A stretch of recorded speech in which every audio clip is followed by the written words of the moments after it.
Let's talk about a few vocal myths. Number one, eating before you sing. I remember growing up and hearing some of my favorite artists say this, that they have a show they're about to perform and that they weren't supposed to have a meal before they sing. They didn't really give a reason why. And I've heard this a couple times too, like you shouldn't eat before you sing or have a performance. I can't find the reason why you shouldn't do that. So is eating before you sing okay? I would say yes, as long as you feel comfortable, then there shouldn't be any reason why you shouldn't. Let's be reminded that when you eat and you swallow, food is not touching your vocal cords. If it did, you would choke. When you swallow to eat food or drink whatever, a flap will cover and prevent any food going down and touching your vocal cords. So the only reason you shouldn't eat before you sing, I suppose, is if you have acid reflux or you want to avoid the full feeling, then perhaps just avoid overeating. But for sure, if you're about to have a performance, make sure that you are well fed so that you feel your best and that you can perform your best. Second vocal myth is drinking milk or even Skittles will help coat your throat, protect you from vocal damage.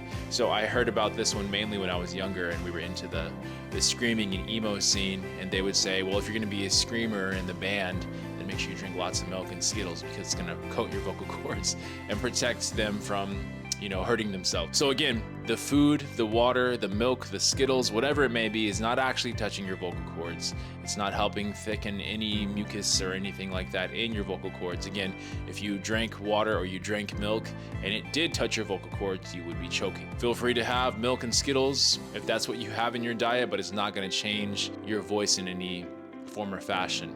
The better thing to do is to drink water, lots and lots of it, to help hydrate your voice. Vocal myth number 3, you have to be born with it or you just don't have it.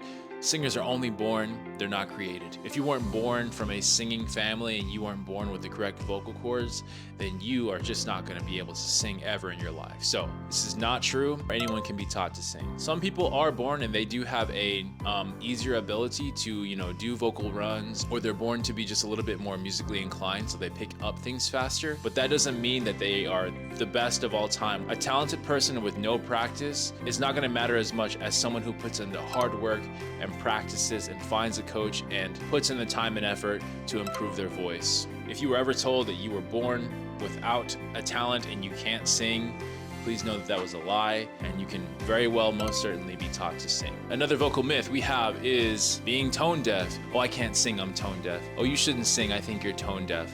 What does tone deaf actually mean? Tone deaf actually means that you can't identify tones. So if you got a phone call from a friend, you would not be able to tell your friend's voice apart from if your mother called you. When people say tone deaf, they actually mean that you have trouble matching pitch. So you're surely not tone deaf, but you could have more practice training your ears to identify pitches and matching your voice to that pitch so that you cannot be considered tone deaf.